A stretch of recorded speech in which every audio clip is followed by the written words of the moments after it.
até o versículo 30.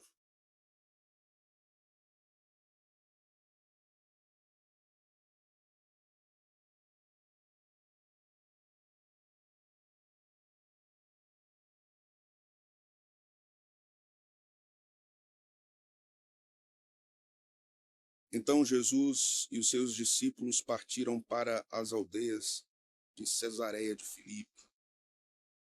E no caminho perguntou-lhes: Quem dizem os homens que eu sou? E responderam: João Batista, outros Elias, mas outros algum dos profetas. Então lhes perguntou: Mas vós, quem dizeis que eu sou? Respondendo Pedro, lhe disse: Tu és o Cristo. Advertiu-os Jesus de que a ninguém dissessem tal coisa a seu respeito. Amém. Vamos orar? Deus eterno, obrigado por esta noite tão maravilhosa. Noite abençoada em que teu povo está reunido para adorar ao Senhor, para bendizer o seu nome, para aprender mais do Evangelho. Que o Senhor fale aos nossos corações. Que as crianças estejam atentas, que os jovens estejam atentos, que os adultos estejam atentos, que os idosos estejam atentos, Senhor, que todos nós estejamos atentos ao que o Senhor nos falará. Que haja solenidade no nosso peito, que haja solenidade na nossa mente, que haja solenidade no nosso comportamento diante da Tua palavra sendo ensinada. Pedimos que o Senhor fale conosco, no nome de Cristo Jesus. Amém. Podem sentar, meus irmãos.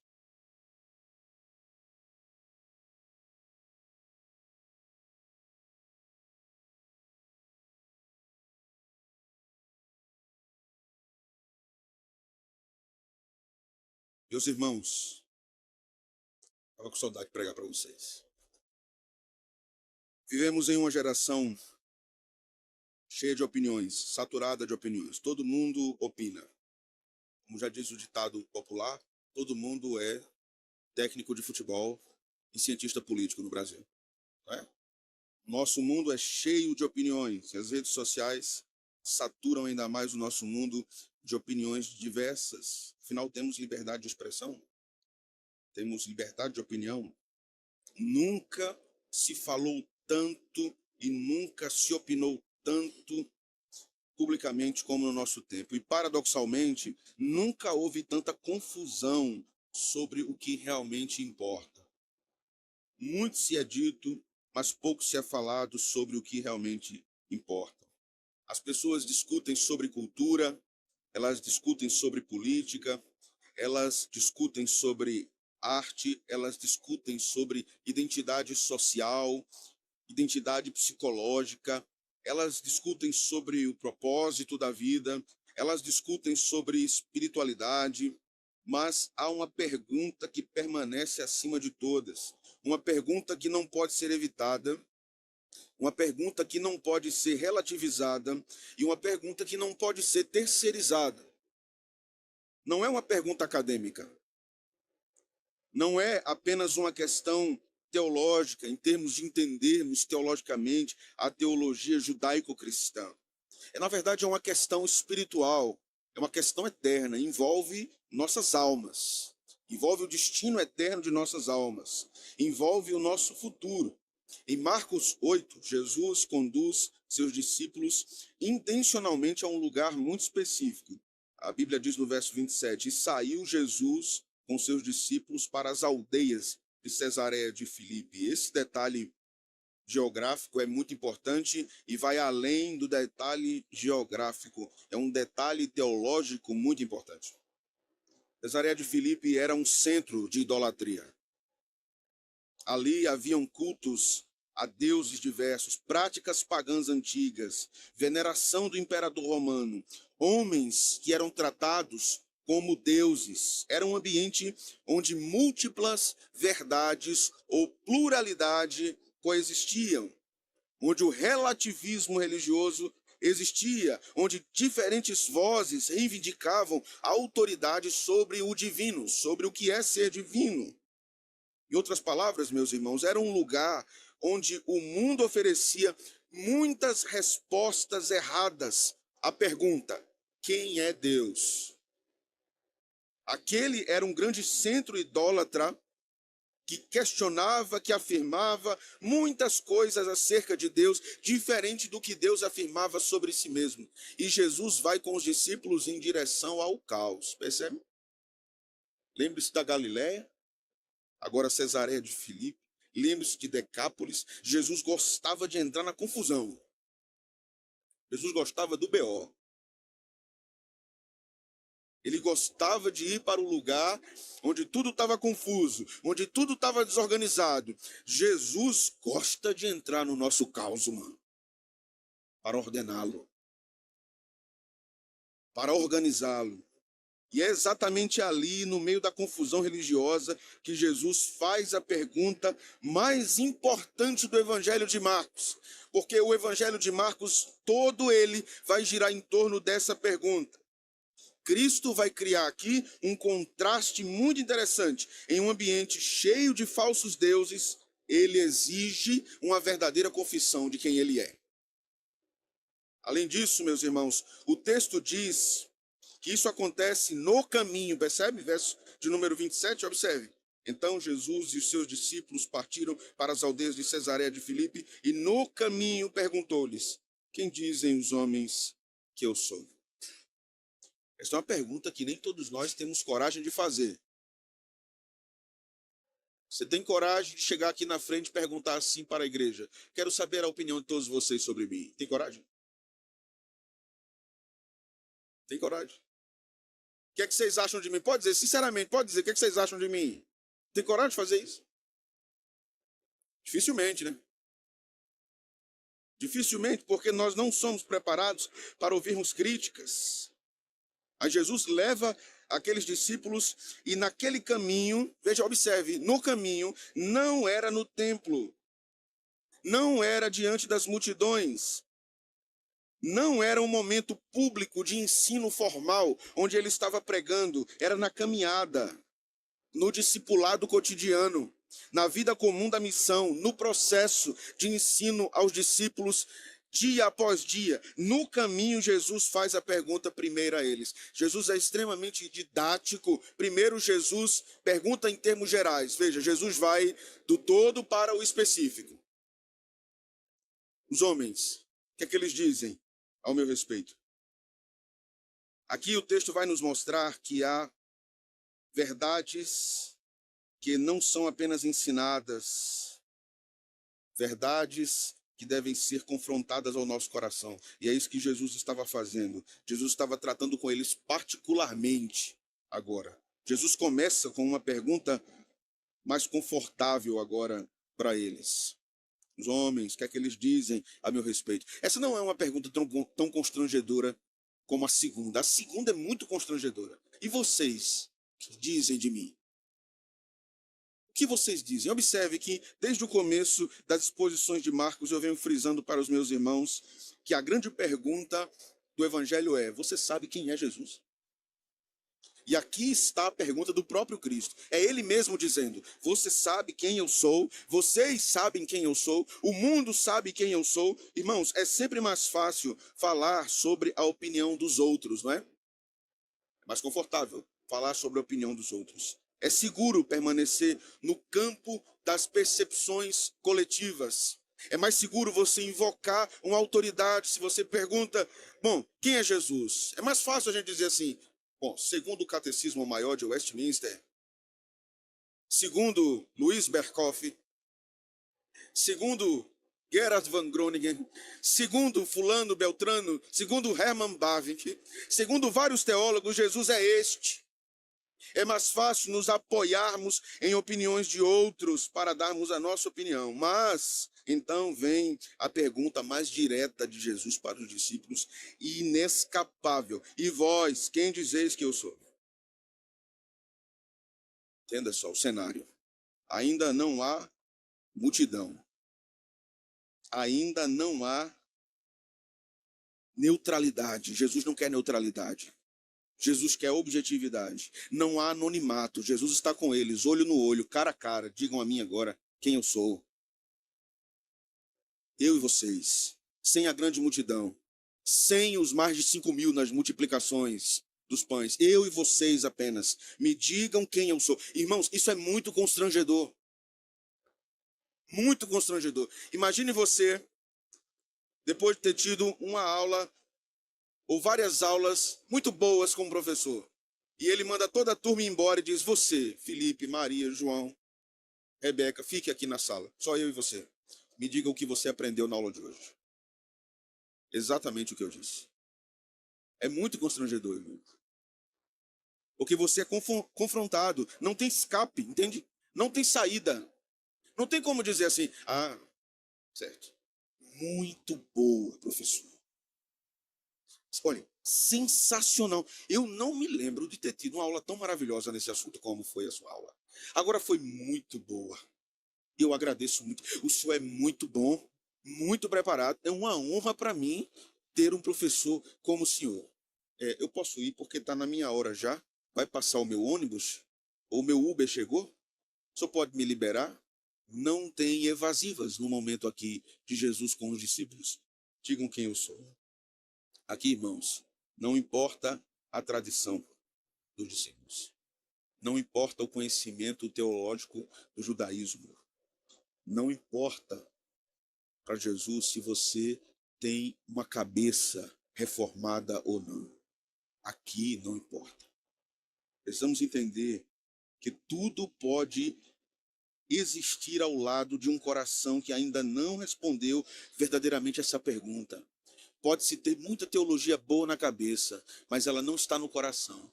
Jesus queria uma resposta do coração dos discípulos. O texto diante de nós é um ponto de crise. É um ponto de crise. Jesus, a partir daqui, vai começar a falar da sua morte. Ele vai começar a falar de sua paixão. Ele vai começar a falar de sua ressurreição. Ele vai começar a falar da traição que virá.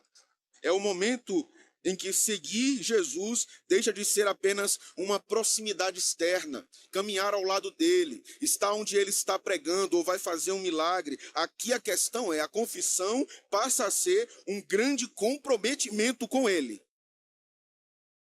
Professar ele aqui reverbera num grande comprometimento com ele, porque a confissão vai definir tudo. Veja, e no caminho perguntou aos seus discípulos. Cristo conduz os discípulos a um ambiente de idolatria e no processo da caminhada para um centro idólatra, Jesus inicia um confronto espiritual. Jesus coloca-se frente a frente com os discípulos. O caminho aqui indica o processo do discipulado, não apenas um momento isolado na caminhada, mas Jesus e os discípulos, Jesus comigo, Jesus com você, confrontando-nos. Jesus aqui não busca uma informação teológica, ele prepara para a revelação. Ele quer saber se os discípulos entenderam a revelação. Ele quer que eles digam sobre essa revelação. Precisamos entender uma coisa aqui, ou algumas coisas aqui no verso 27. Sua fé, minha fé, precisa ir além do ambiente que você está inserido. Jesus estava com eles em um lugar idólatra, mas a fé deles deveria transcender a idolatria de Cesareia de Filipe. A fé deles devia ser uma confissão verdadeira de quem Jesus é. Então a sua fé precisa ir além do ambiente onde você está inserido. O ambiente que você está inserido não molda sua fé. É Cristo que molda a sua fé. O seu compromisso com ele deve transcender os lugares onde você habita, frequenta, trabalha, estuda. Não negocie isso. Segundo lugar, Deus usa contextos difíceis para revelar a autenticidade do coração. Deus pode nos colocar em lugares muito difíceis e perigosos para nos mostrar o que é o nosso coração. Para revelar o que é que está aqui dentro. É muito fácil quando a gente fala assim: eu queria trabalhar num lugar que todo mundo fosse crente. Que todo mundo temesse ao Senhor. Meu irmão, isso aí só na terra restaurada. Porque nem na igreja todo mundo é crente. Só na terra restaurada. Se você acha que trabalhar com crente é fácil, você está enganado. Pode olhar o trabalho de Jesus com os discípulos, que você vai constatar que não é tão simples assim. Porque quando você trabalha com o perverso, com o ímpio, você sabe, é perverso, é ímpio. Conhece Jesus, não. Mas quando você trabalha com crente, que lhe dá vários flashes de impiedade, aí você fica se perguntando, é crente mesmo ou não? A confusão é maior, muitas vezes. Deus nos coloca em lugares difíceis para que revele o nosso coração e o que o nosso coração entende acerca dele. Precisamos discernir entre a voz da cultura e o que está ao nosso redor e a verdade de Cristo. Cristo não vai tirar você do lugar difícil. Ele quer que você o confesse lá. Eu não sei qual é a sua Cesareia de Filipe. Eu não sei qual é, mas Deus sabe. É lá que ele quer que você diga: tu és o Cristo. Tu és o Cristo. Tu és o Messias. Tu és o ungido. Tu és o Deus encarnado. Mas veja só o que diz o verso 27 ainda. Ou melhor, o verso 28. As respostas, né? E responderam: bom, Senhor, alguns dizem que tu és João Batista. Outros vão dizer que tu és Elias, mas outros, alguns profetas. Vocês concordam comigo que todas essas suposições são respeitosas? Porque todos mencionados aqui foram grandes homens, né? Elias foi um grande homem de Deus. João Batista também, os profetas também. Eram opiniões respeitosas a respeito de Jesus, mas erradas. Eram respeitosas, mas eram erradas. João Batista, aqui, é uma associação que faziam com o poder espiritual que João Batista tinha. Mas essa associação, em relação a Jesus, era muito limitada. João, para Jesus, era um profeta muito limitado. Elias revelava aqui uma expectativa escatológica dos judeus. Porque Malaquias profetizava isso, que o Elias seria enviado primeiro. Então alguns acreditavam que Jesus era esse Elias, quando na verdade era João, aquele Elias profetizado. Então alguns estavam dizendo que Jesus era o Elias. Bom, era uma expectativa escatológica mal compreendida, muito limitada. Limitada a compreensão a respeito de Jesus. Depois os profetas. Havia um reconhecimento aqui parcial da importância de Jesus. Ele é um profeta. Maomé dizia isso, né? Ele é um profeta. Era um profeta. As seitas também dizem isso. Foi um grande homem. Não foi Deus, mas um grande homem, um profeta. Não havia ali compreensão messiânica de quem era Jesus. Todos reconhecem algo importante na sua compreensão sobre quem Jesus era, mas ninguém acerta. Ninguém acerta. Você pode ter uma compreensão muito respeitosa sobre Jesus, mas está errado. Certo? Você pode ter uma compreensão até muito zelosa a respeito de Jesus, mas está equivocado.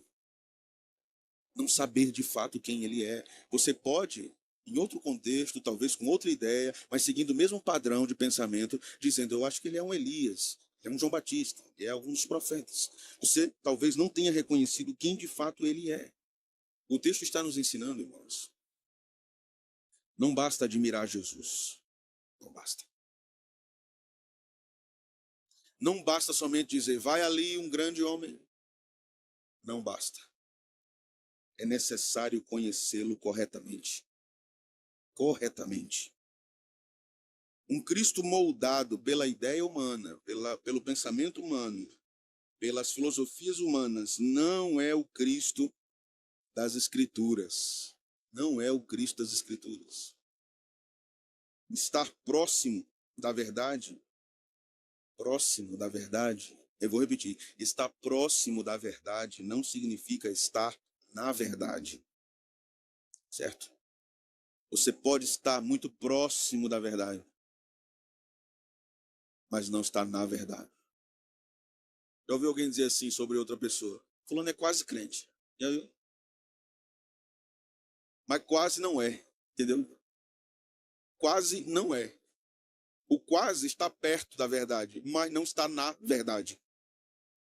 Jesus não queria ou não quer pessoas perto da verdade. Jesus quer as pessoas na verdade, conhecendo de fato quem ele é. Veja o verso de número 29 agora.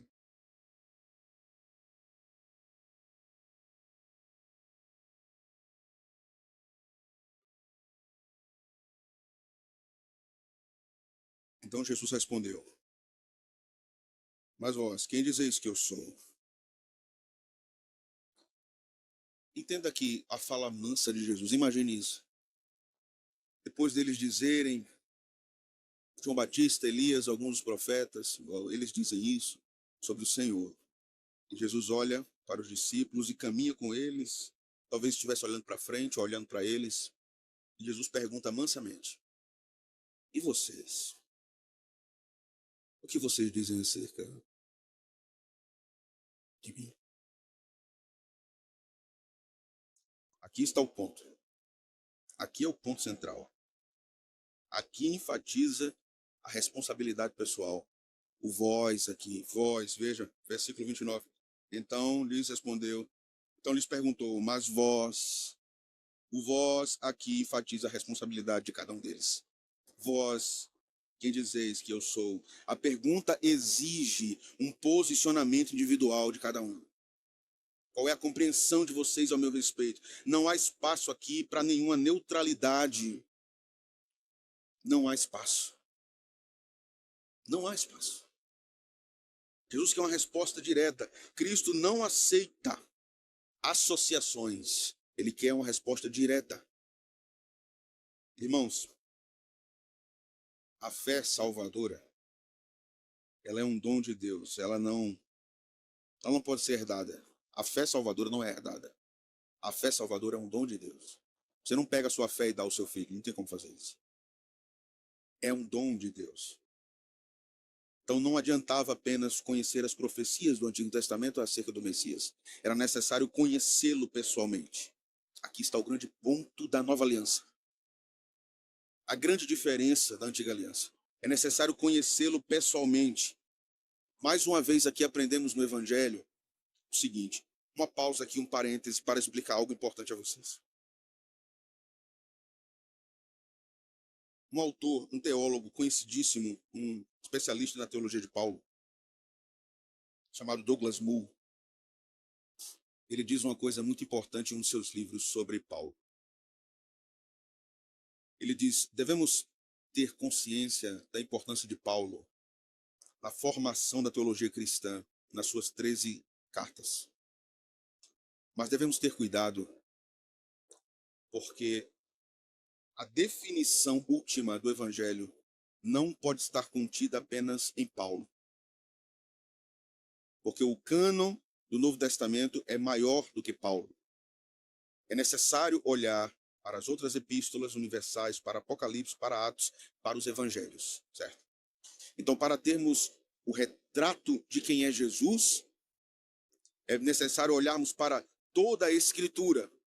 Se nós olharmos apenas para Paulo, no que ele diz sobre o que é o Evangelho, sobre o que é a doutrina, sobre o que é a salvação, nós vamos ter um quadro preciso em termos doutrinários, mas nós não teremos um quadro preciso e completo em termos experimentais. São os evangelhos que nos mostram, em termos experimentais, o que é caminhar com Jesus. A experiência da salvação é mostrada nos evangelhos, de como Jesus discipula, ensina, evangeliza, conduz o seu povo. Portanto, aprendemos aqui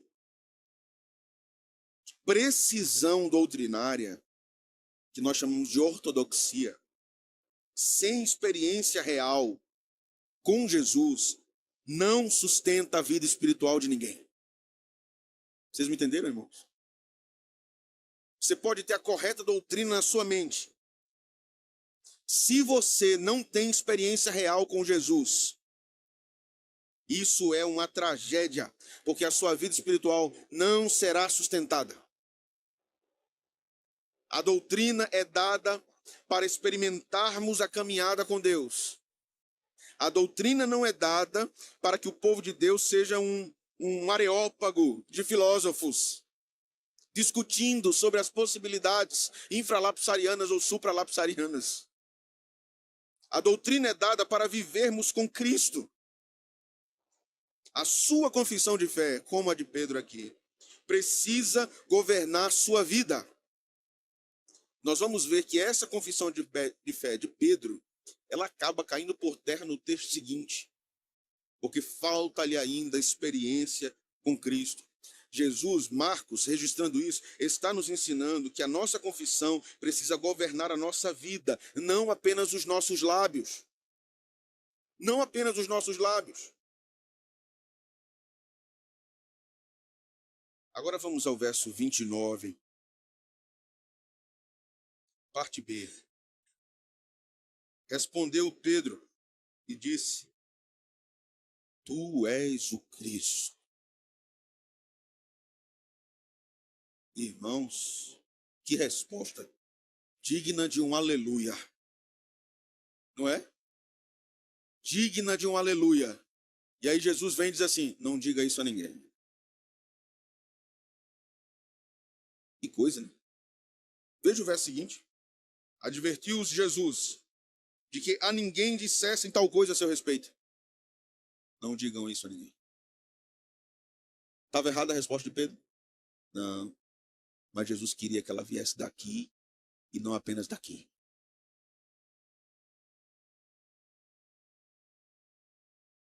Jesus quer essa fala, ele quer essa fala. Agora que ela saia daqui, do peito. Tu és o Cristo, o meu Cristo, ele quer isso. Tu és o meu Salvador. Tu és a minha vida. Tu és o meu caminho, tu és a minha verdade. Jesus não quer apenas uma profissão de fé externa, ele quer algo que vem do coração. A confissão de Pedro é verdadeira, mas o entendimento de Pedro ainda é parcial. Como assim parcial? Ele não falou o que é correto? Irmãos, entendamos que quando a Bíblia fala de conhecer a Deus, conhecer é algo que liga mente e alma, mente e coração, integridade na profissão de fé. O que eu falo que vem da minha mente deve ser fruto de um coração que crê. Por isso Jesus ordena o silêncio, porque a cruz ainda não foi compreendida pelos apóstolos. A cruz ainda não veio. Jesus vai começar a falar sobre isso. Sem a cruz, Cristo sempre é mal interpretado, entende?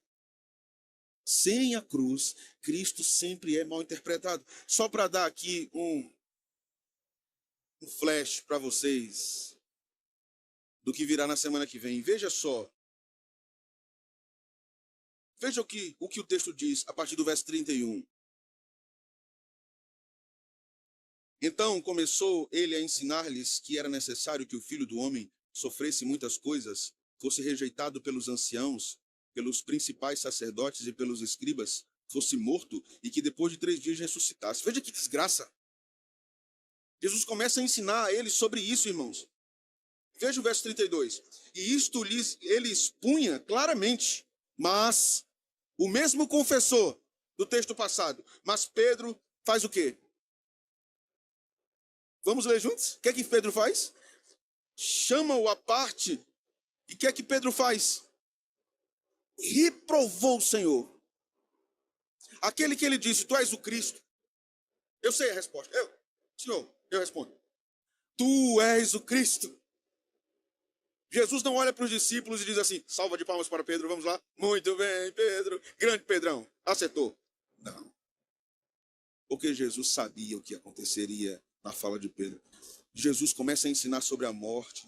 Jesus começa a ensinar sobre o sofrimento, sobre o abandono, sobre cruz. E Pedro chama Jesus à parte. Imagine essa cena, irmãos. Senhor, uma palavra rapidinho assim, coisa, 2 minutos. Jesus, pô, não, diga, não fala isso não, Senhor. Agora, isso pega tão mal, Senhor, se eu falar essas coisas. Se eu fosse o Senhor, assim, com todo respeito, eu sei que o Senhor é o Senhor da glória, o Senhor é o Cristo. Eu sou Pedro, né? Mas se eu fosse o Senhor, eu não falava isso não. Pedro estava aconselhando Jesus. Que coisa, né? Reclame não que você é assim também. Quantas vezes você quer aconselhar Jesus? Olha, Jesus, se o Senhor fizer assim, irmãos, olha o que Jesus vai dizer a Pedro, verso 33. Jesus, porém, voltou-se, fitando os discípulos, olhou para os discípulos, repreendeu Pedro e disse: arreda Satanás. Arreda Satanás, porque não cogitas das coisas de Deus, e sim dos homens. Por que Jesus disse isso? Porque Satanás estava fazendo o mesmo que fez com Eva. O mesmo que ele fez com Eva, ele estava fazendo agora com Cristo, o segundo Adão. Estava tentando Cristo a desobedecer o seu pai. Era uma tentação externa. Meus irmãos, aprendemos aqui finalmente que a verdadeira fé nasce de fato da revelação soberana de Deus. Deus se mostra em verdade o que ele é. Mas não existe uma revelação real, profunda e verdadeira de Deus a nós sem o Cristo crucificado, sem o verdadeiro Cristo que transforma o nosso coração. Confessar Cristo implica rendição total à sua pessoa e à sua obra. Você está rendido totalmente à sua pessoa e à sua obra? Totalmente. Toda a sua vida é dele. Você diz como Paulo: não vivo mais eu, mas Cristo vive em mim. Porque a vida que agora vivo na carne, vivo pela fé no Filho de Deus. Você diz isso? Você está rendido completamente a Cristo ou você é um admirador distante? Você está vendo os homens como árvores, mas não claramente. Percebe que o texto que sucede a cura do cego é exatamente daquela porção, de ver como árvore e depois ver claramente. E Jesus está fazendo isso na prática agora aqui, em termos espirituais com Pedro. Ele afirma, tu és o Cristo, mas ele ainda não está vendo claramente. Porque na crucificação, o que é que Pedro faz, irmãos? Ele foge. Ele foge. Quando ele é identificado com Jesus, o que é que ele faz, irmãos? Ele nega. Aonde está a confessionalidade reformada de Pedro? Onde está? Cadê o Pedro que diz, tu és o Cristo? E outro evangelho complementa, né? O Filho do Deus vivo. Cadê aquele Pedro que era tão seguro doutrinariamente que na hora do acocho, meu amigo, ele disse, eu não sei quem é esse Jesus não. Somente a doutrina, sem a experiência que a doutrina deve promover no coração, não vai sustentar você. Você precisa conhecer a Deus, de fato, pessoalmente. Você precisa da presença dele, pessoalmente. Cristianismo não é gnosticismo. Não conhecemos a Deus apenas como uma operação do intelecto, é uma operação de todo o nosso ser. Amarás ao Senhor teu Deus, de toda a tua mente, de todo o teu coração, de todas as tuas forças, não é assim que diz o texto? Tudo em você deve amar a Deus. O texto termina, irmãos, sem aplausos, mas com profundidade. E é interessante porque quando a gente faz uma coisa certa na caminhada cristã, a gente espera o aplauso dos anjos. Fala a verdade. A gente espera. A gente espera aquela salva de palmas, dizendo, é isso aí, serva de Deus. Muito bem. Servo de Deus, você é um crente, você acertou, todo mundo deve saber, Deus vai te exaltar diante de todo mundo, para todo mundo saber que você é fiel.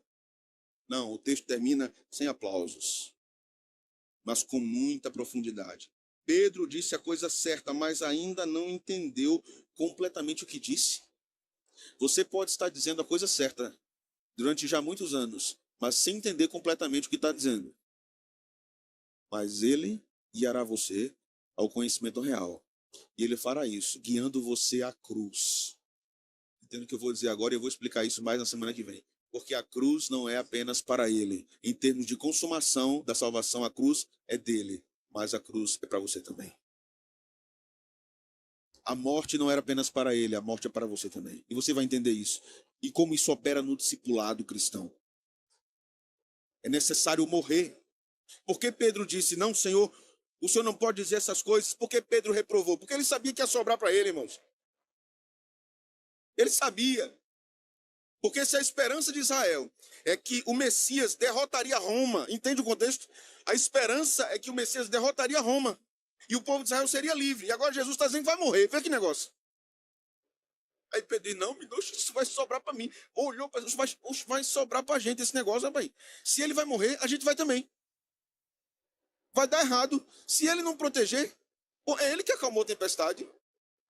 É ele que acalmou o vento, é ele que ressuscitou morto, é ele que fez tudo isso. Aí ele está dizendo que agora que vai morrer. Não, não vai não, Senhor. Não vai morrer não.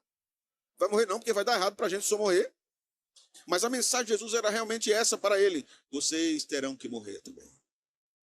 Porque esse é o caminho da fé. Morrer. Em vários termos. Isso revela algo profundamente solene, irmãos. É possível ter uma confissão correta, mas o teu coração ainda não plenamente alinhado com o Cristo que confessamos. Ore por isso, servo de Deus, serva de Deus. Senhor, que o meu coração esteja alinhado com o que eu professo. Que eu realmente conheça no meu coração o que eu conheço na minha mente. O que eu professo com os meus lábios. É exatamente por isso que Jesus pergunta isso aos discípulos e a pergunta permanece viva para nós. Ela não ficou naquele caminho de Cesareia de Filipe. Ela continua nesse caminho de Jesus conosco, na nossa Cesareia de Filipe. Ela atravessou séculos e ela chegou até nós. Nós estamos num contexto de Cesareia de Filipe. A cultura ao nosso redor diz várias coisas sobre Jesus. Uns vão dizer que ele era um transexual. Outros vão dizer que ele era o irmão de Satanás. Outros vão dizer que ele era um Deus menor, criado. Outros vão dizer que ele era um gay, homossexual, que tinha uma relação amorosa com o apóstolo João. Vão dizer muitas coisas de Jesus. Vão pintar muitos retratos. Vão colocar Jesus numa nova Jerusalém e dizer, venham para cá e se emocionem e chorem com o espetáculo que está aqui. Aquele não é Jesus. O mundo vai pintar um Jesus que não é o Jesus das Escrituras. E a pergunta continua ecoando para nós nesta confusão que é a nossa Cesareia de Filipe. E vocês dizem o que a meu respeito? Quem dizeis que eu sou? Meus irmãos, essa pergunta expõe tudo. Ela revela se sua fé é bíblica ou se a sua fé é cultural. Se a sua fé está respaldada na revelação de Deus ou na compreensão que os homens têm. Ela revela se sua teologia é apenas intelectual ou ela é profundamente espiritual.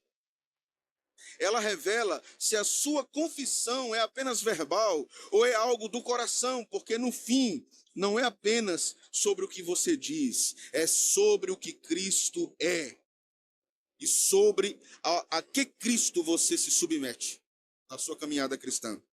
Há muitos que caminham próximo de Jesus, como os discípulos caminhavam.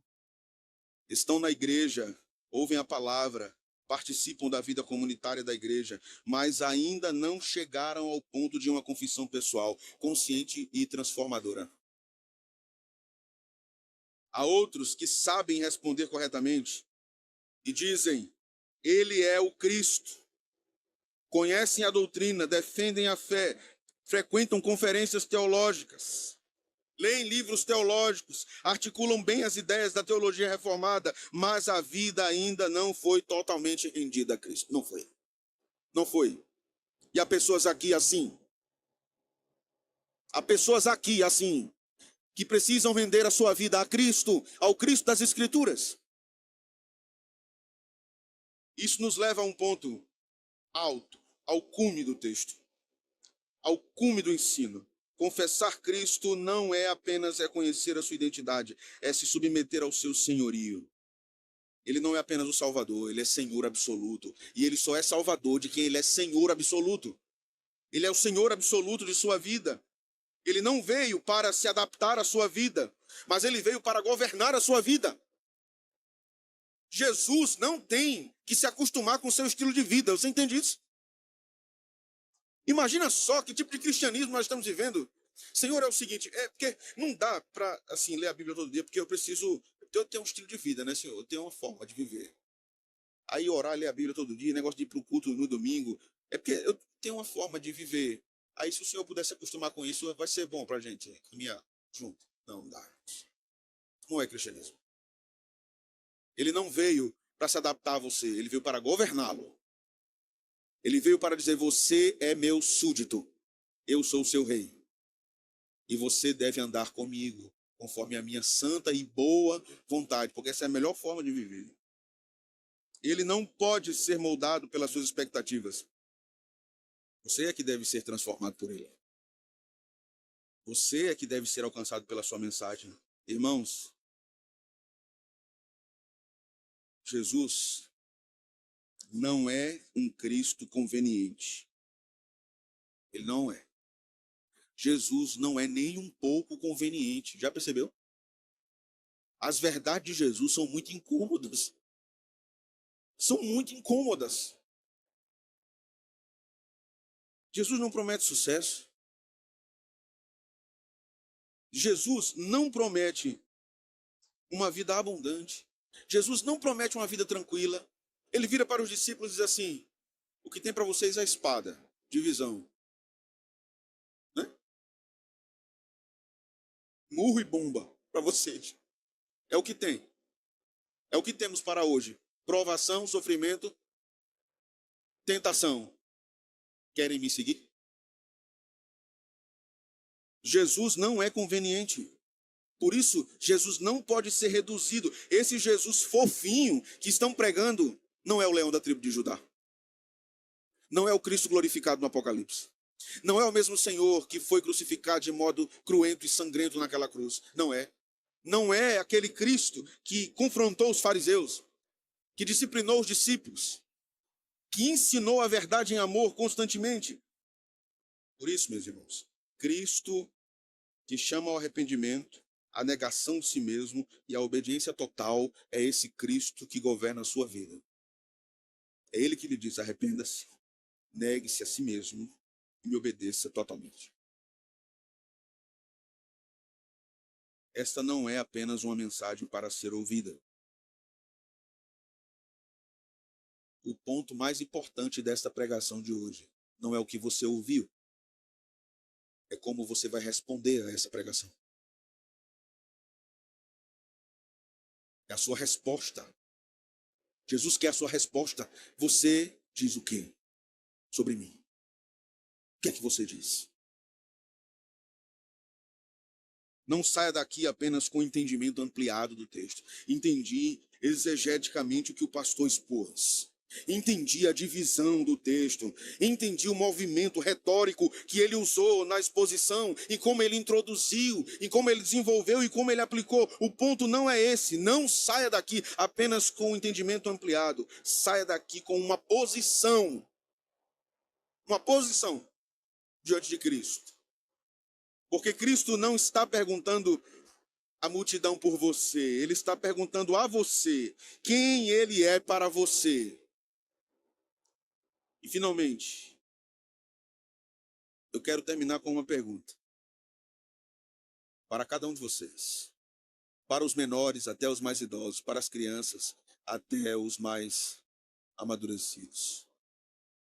Sua vida confirma a sua resposta acerca de Jesus?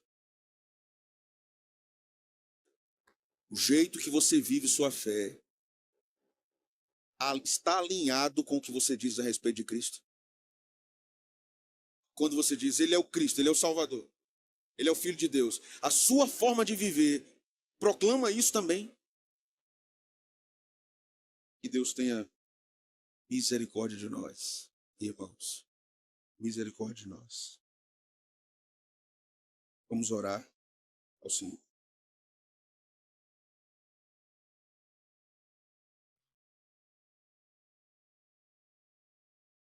Senhor Deus, obrigado pela tua palavra exposta, aplicada. Obrigado pelas verdades do Evangelho, verdades centrais para nós, vitais para nós, revivificadora para nós. E respondamos a isto, Senhor, que a nossa resposta seja não apenas parcial, como a de Pedro, mas inteira. Tu és o Cristo, submetemos a Ti. Tu és o nosso Rei, Messias. Tu és sacerdote, Rei, Profeta. Tu és governante de nossa vida. Obrigado, Senhor, pela Tua palavra. Nós oramos ao Senhor, pedindo também Tua bênção sobre a vida do nosso irmão Marcelo, que está hospitalizado. Que o Senhor tenha misericórdia, Senhor, do nosso irmão Marcelo. Dê graça a Rizeuda. Dê sabedoria aos seus filhos. Pedimos que o Senhor estenda a sua poderosa mão sobre teu servo, estabelecendo sua saúde, fortalecendo o Senhor. Tenha misericórdia dele. Pedimos, Senhor, pela recuperação do nosso irmão Wellington. Que o Senhor ajude seu servo. Que o Senhor o fortaleça. Que o Senhor o ajude a permanecer firme, com o coração alegre. E o Senhor também lhe dê recuperação física. Pedimos pela irmã, pela mãe de nossa irmã Gabriela, que está enferma. Que o Senhor tenha misericórdia.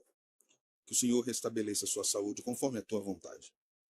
Abençoa, Senhor, este rebanho, com a tua presença, com a tua graça, com a comunhão do Espírito Santo, com a presença do teu amor leal, nosso Rei, sentido por nós. Nós oramos assim no teu nome, no nome de Cristo Jesus. Amém.